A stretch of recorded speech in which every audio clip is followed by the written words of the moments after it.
You're watching News 10 ABC at 9 a.m. All right, welcome back. A Colonial dinner is going to be held up at Fort William Henry at the Carriage House, all to celebrate, get this, the 250th anniversary of the American Revolution. Joining us now to talk all about it is Jennifer Brink, member of the Warren County 250th Commission, and battle reenactor Andrew Menzie. Good morning, Jennifer and Andrew. Thanks for coming in. Good morning. Thanks for having us. Thanks. So, Jennifer, let's start about the event, the dinner itself. What do people need to know? Where, when's it all happening?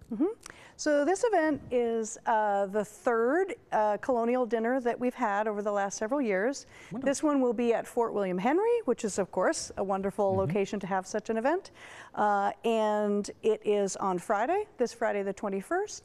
The cocktail hour opens at 5:30, and then at 6:15 there are welcome remarks and some comments by some of the guide staff from the fort. And then at 6:30, outside the beautiful window that looks towards the lake at Fort William Henry, there'll be a musket fire demonstration to call in dinner.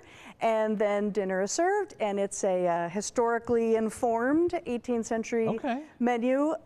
We were talking earlier, this is not a menu that the average Rev War soldier would have been eating, but it is lovely. As close as it can be, right? That's right, that's right. And there'll turning people away. That's right, and there'll be some guide staff, you know, in attire there, and we'll have some presentations and some information on tables. And it's kind of the launch of, like, this is now the 1 year before the real 250th anniversary in 2026. So it's kind of the launch of our big events. So we're excited. You hear 250 years, and it seems like a long time, but when you think of other countries around the world, America is such a baby still. Andrew, is that something you try to convey to folks? Well, yes, and we're still about it? the formative years, or as I should say, the formative years of the colonies, even stretching back. And if you look at American history from Columbus in 1492 to today, and you cut it in half, you're in the year 1758.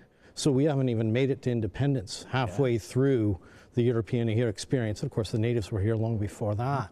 Fort William Henry, in fact, is a French and Indian War fort, and was not used during the Rev War. But without the French and Indian War, the Rev War doesn't happen. You don't get George Washington.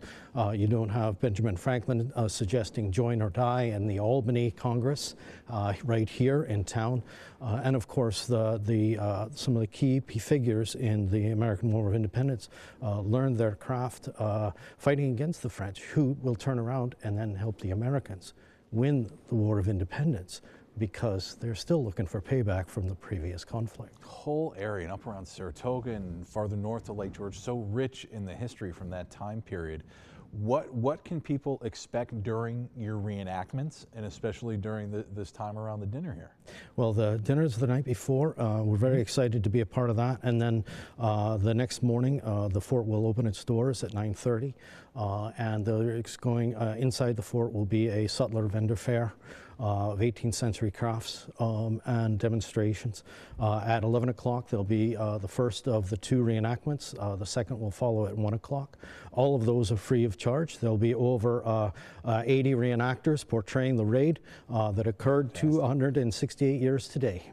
So, and then at 7 o'clock, there'll be our guest speaker, who will be Dr. Stephen Eames, will be speaking to the colonial frontier and how its impact on American history. Awesome. Thank you again both for coming. Jen, real quick, where can people go for more information and details online? They can actually visit the Fort William Henry website. Right on there, there's a beautiful drop down for events, and you just drop down. It's the next event coming up. Beautiful. And there's more information about both the dinner and all the events over the weekend. Make sure we get a link for that online at news10.com. Jennifer and Andrew, great to see you this morning. Thank you so much. Coming in. We'll be back with more local news and weather right after this quick break. You're watching News 10 ABC, your local news leader.